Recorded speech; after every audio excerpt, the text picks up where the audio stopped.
Hello everyone, आज हम करने जा रहे हैं ऑर्डर नंबर 41 का third part. Order number 41 of CPC, appeals from original decree. इसके थर्ड पार्ट में हम करेंगे जजमेंट इन अपील और डिक्री इन अपील। ठीक है, बिकॉज हमारा लास्ट वीडियो जो है प्रोसीजर ऑन हियरिंग काफ़ी लंबा हो गया था, तो इसको थोड़ा शॉर्ट, तो इसीलिए हमने इसे 3 पार्ट्स में डिवाइड करना पड़ा। अदरवाइज मेरा तो इंटेंशन था कि इसे 2 ही पार्ट में डिवाइड करें। सो जजमेंट इन अपील, अब हम इसके ट्रिक्स पे आते हैं। जजमेंट इन अपील, ठीक है, जजमेंट इन अपील में आते हैं रूल नंबर 30 से लेकर के 34। ठीक है, 1 2 3 4 5, टोटल 5 आते हैं। तो अब हम क्या करते हैं, जजमेंट। जजमेंट आ गया, तो अब जजमेंट आना है तो वो कब आएगा, कैसे आएगा। सबसे पहले रूल नंबर 30 में judgment when and where pronounced. When where, judgment कौन, जज प्रोनाउंस करेगा ऑब्वियसली, तो कब, व्हेन एंड वेयर, कब प्रोनाउंस करेगा, कैसे। ठीक है, 31 में कॉन्टेंट्स ऑफ जजमेंट। अब वो जजमेंट, उसको डेट पता चल गई, तो अब उसको प्रोनाउंस करना है। तो अब उसमें लिखा क्या क्या होगा, डेट लिखी होगी, कॉन्टेंट्स लिखे होंगे और सिग्नेचर लिखी होगी। ठीक है, कॉन्टेंट, डेट इधर ऊपर, कॉन्टेंट्स और फिर सिग्नेचर। ठीक है, ये हो गया 31। देन 32 में है व्हाट जजमेंट्स में डायरेक्ट। ठीक है, ये क्वेश्चन मार्क है, किस चीज़ के लिए, जजमेंट्स के लिए। व्हाट जजमेंट्स में डायरेक्ट। ठीक है, इसके बाद हम इसका रूल में करेंगे तो आपको और क्लैरिफाई होगा। देन रूल नंबर 33 है power of courts of appeal. किस चीज़ की, power of courts of appeal. अब अपीलेट कोर्ट की जो पावर है वो भी जजमेंट इन अपील में ही आ जाती है, क्योंकि जजमेंट जो है, देखिए judgment is the most important part. ठीक है, जो पूरा जजमेंट होता है। देन इसके बाद आता है dissent to be recorded. Dissent is also an important part, तो उसको भी क्या है ना, रिकॉर्ड कर ली जाएगी। This is a tape recorder, तो उसके हिसाब से मैंने इसको एक्सप्लेन कर दिया है। आइए हम आते हैं इसके लिटरेचर पे। So rule number 30 is judgments when and where pronounced. ठीक है, the appellate court after hearing the parties or their pleaders and referring to any part of the proceedings, अब सुनने के बाद, ठीक है, whether on appeal or in the court from whose decree the appeal is preferred, to which reference may be considered necessary, shall pronounce judgment in open court. Open court में either at once or in some future day, at once or in future day, of which notice shall be given to the parties or their pleaders. ठीक है, अब देखो ये जो ऊपर का paragraph है इतना सारा जिसमें मैंने मार्क नहीं किया, उसकी इंपॉर्टेंस क्या है कि एपेलेट कोर्ट जो है आफ्टर हेयरिंग, सुनने के बाद, ठीक है, parties, pleaders, referring to any part of the proceedings, refer करने के बाद, ठीक है, वेदर ऑन अपील और in the court from whose decree the appeal is preferred. ठीक है, ऑन अपील पे या फिर उस कोर्ट पे जहां से अपील प्रिफर की गई, टू विच रेफरेंस में बी कंसिडर्ड नेसेसरी, या फिर किस पे रेफरेंस, जिस, हाँ मतलब उसी पे रेफरेंस जहां जरूरी थी। शैल प्रोनाउंस जजमेंट किस पे, रेफरेंस पे या फिर अपील पे। रेफरेंस पे, अपील पे, इन दो चीज़ों पे अगर ऐसा कुछ होता है तो वो क्या करेंगे, अपना जजमेंट देंगे, ओपन कोर्ट पे देंगे। ठीक है, where a written judgment is to be pronounce, it shall be sufficient if the points for determination, the decision thereon and the final order pass in the appeal are read out. क्या है, written judgment में क्या होता है, determination, decision, final order read out किए जाएंगे। And it shall not be necessary for the court to read out the whole judgment, but a copy of the whole judgment shall be made available. अब इसके बाद क्या है, copy जो है available की जाएगी फॉर द पार्टीज और the pleaders immediately after the judgment is pronounce. अब इसमें इंपॉर्टेंट चीज़ें हैं, सारी इंपॉर्टेंट चीज़ें इसी में जजमेंट से रिलेटेड। पहले तो क्या है कि अपीलेट कोर्ट क्या है, after hearing the parties, pleaders and referral के बाद, रेफरेंस के बाद, अपीलेट जुरिस्डिक्शन के बाद कोई भी केस आता है वो, उसके बाद वो डिसाइड हो जाता है, उसके बाद उसको ओपन कोर्ट में पढ़ेंगे जजमेंट। ठीक है, उनके प्लीडर्स और पार्टीज के सामने। फिर इसके बाद उस जजमेंट का क्या क्या पढ़ेंगे, determination, decision, final order read out हो जाएगा। कॉपी ऑफ द जजमेंट देना जरूरी है, और जो पूरा जजमेंट है जरूरी नहीं है उसे पढ़ना। ठीक है, देन रूल नंबर 31 है कॉन्टेंट्स ऑफ जजमेंट।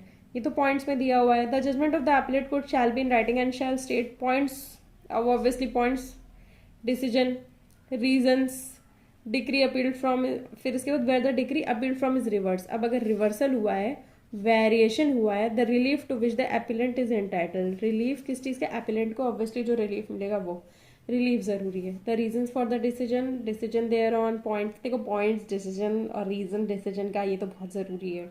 अदरवाइज अगर रिवर्स और वेरिएशन हुआ है तो फिर इसके बाद एपिलेंट जो एंटाइटल है रिलीफ के वो। And shall at the time that it is pronounced be signed and dated। ठीक है, साइन होगा, डेटेड होगा, कॉन्टेंट्स, फिर इसके बाद सिग्नेचर और डेट, बाय द जज और बाय द जजेस कॉन्करिंग देयर ऑन। ठीक है, जज या फिर जजेस कॉन्करिंग देयर ऑन, जजेस वहां पे जो बैठे होंगे उन जजेस के द्वारा। ठीक है, नेक्स्ट है रूल नंबर 32 व्हाट जजमेंट में डायरेक्ट। कौन सा व्हाट जजमेंट में direct, the judgment may be for confirming, varying और रिवर्सिंग। किस चीज़ के लिए, कन्फर्म करने के लिए, वेरी करने के लिए या रिवर्स करने के लिए। क्या रिवर्स करने के लिए? The decree. कि देखिए अगर आप जाओगे अपीलेट कोर्ट के पास तो क्या बोलोगे, सर मेरा ये जजमेंट देखो, क्या ये सही है, क्या ये बदल सकता है, क्या ये पलट सकता है, ठीक है, यही चीज़ें हैं। From which the appeal is preferred और if the parties to the appeal agree as to form which the degree in appeal shall take और as to the order to be made in appeal, the appellate court में pass a degree और may make an order accordingly. जैसे सही लगे वैसे order करना है। The judgment में डायरेक्ट, क्या डायरेक्ट कर सकता है? कंफर्म कर सकता है, वेरी कर सकता है, रिवर्स कर सकता है, ये इंपॉर्टेंट है। या फिर और if the parties to the appeal agree as to the form which the decree in appeal shall take place, कोई ऐसा फॉर्म जो टेक प्लेस करेगा, और as to order to be made, या फिर ऑर्डर, जैसा भी सही लगे वैसा, ठीक है। रूल नंबर 33 है power of court of appeal. अब देखिए इसमें पावर के बारे में है, ठीक है। पावर में हम लोग क्या बनाते थे? मशाल बना, अब यहाँ तो मशाल नहीं बन रही है। The appellate court shall have power to pass any decree and make any order which ought to have been passed or made and to pass or make such further or other degree or order as the case may require, and this power may be exercised by the court notwithstanding that the appeal is as to part only of the decree and may be exercised in favor of all or any of the respondent or parties, although such respondents or parties may not have filed any appeal or objection, and may, where there have been decree in cross suits or where two or more decrees are passed in suit, be exercised in respect of all or any of the decrees, although any appeal may not have been filed against such decree.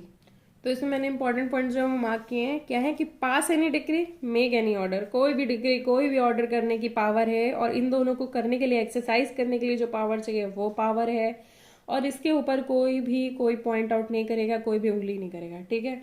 Provided that the appellate court shall not make any order under section 35A in pursuance of any objection in which the court from whose decree the appeal is preferred has omitted or refused to make such order. अब इसके proviso में क्या दिया गया है? The appellate court shall not make any order under section 35A। Order नहीं होगा किसमें? 35 में, ए में। In pursuance of any objections on which the court from whose decree the appeal is preferred. अब क्या है? अपील प्रिफर की गई है, हैज ऑमिटेड और refuse to make such order. अब देखिए उसमें क्या है ना, अपील प्रिफर की गई है और उसमें ऑमिट किया गया है कि ठीक है ऐसा कोई ऑर्डर नहीं होगा। ये ऐसा सच इंपॉर्टेंट नहीं है, बस इसकी इलस्ट्रेशन देख लेते हैं। A claims a sum of money, A claims a sum of money as due to him from X or Y, and in a suit against both obtains a degree against X. X appeals and A and Y are respondents, ठीक है, A and Y respondent है। The appellate court decides in favor of X, it has power to pass a decree against Y. अब देखिए उसके favour, X के favour में decree है तो ऑब्वियसली Y के अगेंस्ट तो होगी ही ना डिक्री, तो it has power to do that. Next rule है dissent to be recorded. Rule number 34 है, हमने 33 कर लिया है। रूल नंबर 34 है डिसेंट टू बी रिकॉर्डेड, ठीक है। मैंने इसमें जो है इसमें 33 ही लिख दिया था, ये 34 है, ठीक है। Dissent to be record, dissent where the appeal is heard by more judges than one, any judge descending from the judgment of the court shall state in writing the decision or order which he thinks should be passed। क्या है? he thinks should be passed on the appeal and he may state his reasons, ठीक है। बस reasons बताना है और ये बताना है कि ठीक है ऐसा डिग्री पास हो जानी चाहिए थी। ये हमारा हो गया जजमेंट से रिलेटेड। एक बार देख लेते हैं हम लोग इसका पेपर। व्हेन एंड वेयर, अब आपको समझ में आ गया कब और कैसे, वो बताएंगे कब और कैसे देना है जजमेंट, ठीक है, कहाँ पे देना है। अब इसके बाद है डेट, कंटेंट, साइन। डेट हो जानी चाहिए। अब देखिए इसमें ये आता है कि जजमेंट कैसे देना चाहिए। एक बार इसकी हेडिंग पढ़ लेते हैं रूल नंबर 31 की। Contents, date and signature of the judgment, obviously important points होंगे, डिसीजन होगा, रीजंस होंगे उसके, फिर इसके बाद रिवर्सल वेरिएशन होगा तो वो उसके बारे में भी होगा। देन 32 क्या है? व्हाट जजमेंट्स में डायरेक्ट, जजमेंट क्या डायरेक्ट करेंगे? कंफर्म करेंगे, वेरी करेंगे या रिवर्स करेंगे, ऐसा कुछ डायरेक्ट करेंगे, ठीक है। देन है और 33 power of court of appeal. Power क्या है? पावर इनके पास ये है कि तुम डिक्री करो, ऑर्डर करो और उसको उस चीज़ को फॉलो करने के लिए कोई भी डिक्री, कुछ भी ऑर्डर, कुछ भी कर सकते हो। 34 है रिकॉर्ड करना, क्या चीज़? डिसेंट। डिसेंट बहुत इंपॉर्टेंट पार्ट होता है, ठीक है, किसी जजमेंट का, उसको रिकॉर्ड करना। अब हम आते हैं डिक्री इन अपील पे। ठीक है, डिक्री इन अपील जो है लास्ट पार्ट है, इसमें रूल्स हैं 35, 36 एंड 37, तीन ही रूल्स हैं। तो रूल नंबर 1 है date and contents of decree. ठीक है, ये आ जाता है 35। ठीक है, डेट और कंटेंट्स आते हैं डिक्री। अब डिक्री में और क्या ही कुछ बता देगा।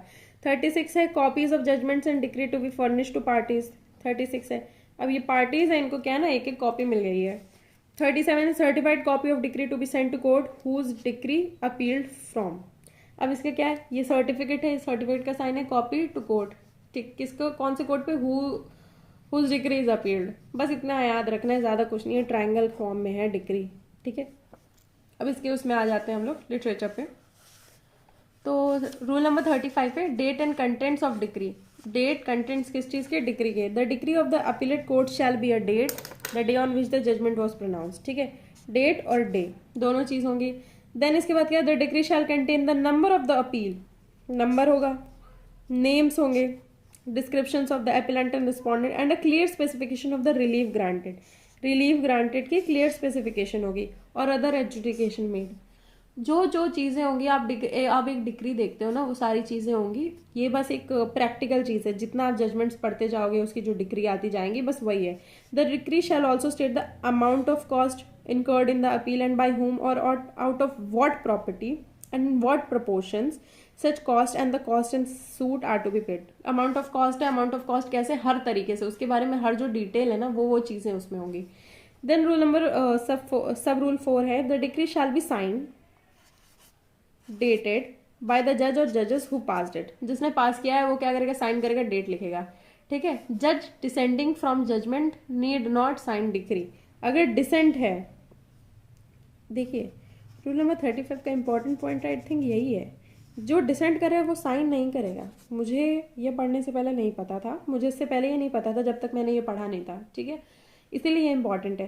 Provided that where there are more जजेस then one and there is a difference of opinion among them, it should not be necessary for any जज dissenting from the judgment of the court to sign the decree. Necessary नहीं है, करना चाहें तो कर सकते हैं। देन रूल नंबर 36 है copies of judgment and decree to be furnish to parties. अब क्या है, कॉपीज दे दी जाएंगी, सर्टिफाइड कॉपीज ऑफ द, कौन सी कॉपीज, सर्टिफाइड कॉपीज। ठीक है, judgment and decree in appeal shall be furnish to the parties on application to the appellate court. ठीक है, application दी जाएगी इसके लिए। Then certified copy of decree to be sent to court whose decree appealed from. A copy of the judgment and of decree certified by the appellate court or such officer as it appoints to this behalf shall be sent to the court which passed the decree। देखिए ऊपर वाले के लिए ना आपको application डालनी पड़ेगी, नीचे वाले के लिए शैल भी, ये में है। ठीक है, मे बी में नहीं है, ये है कि अगर तुम मांगोगे तो मिलेगा, ये है कि शैल भी उस कोर्ट के पास जानी जरूरी है। ठीक है, इस हिसाब से हमारा जो है ना पूरा ऑर्डर नंबर 41 हो चुका है रूल नंबर 37 तक। ठीक है, रूल नंबर 1 से लेकर रूल नंबर 37 तक जो है हमारा ऑर्डर नंबर ये हो चुका है 41 हो चुका है, जो हमने ऐसे किया था। एक बार मैं इसे जूम आउट कर देती हूँ। हाँ, क्या किया था, appeals from original decree. Original decree तो मेमोरेंडम ऑफ MOU लिखती हूँ मैं, बट मेमोरेंडम ऑफ अपील है ये। ठीक है, 1 to 4 मेमोरेंडम ऑफ अपील है। फिर इसके बाद अगर स्टे हो गया, स्टे कर दिया तुमने, तो एग्जीक्यूशन तो चलेगा ही चलेगा। मेमोरेंडम जो है एडमिट हो गया, एडमिशन हो गया, एडमिशन हो गया तो उसके बाद क्या, प्रोसीजर ऑन हियरिंग, ये हमने किया है और ये काफ़ी बड़ा है, इसका सिर्फ एक वीडियो है। देन जजमेंट एंड डिक्री, ये एक ही वीडियो में है। ठीक है, इसको आप अच्छे से कर लीजिएगा। एंड जो भी आपके रिव्यूज़ होंगे प्लीज़ आप एक बार कमेंट कर दीजिएगा या मेल कर दीजिएगा, कुछ भी कर दीजिएगा, या इंस्टाग्राम हैंडल पे आप डाल दीजिएगा। Thank you.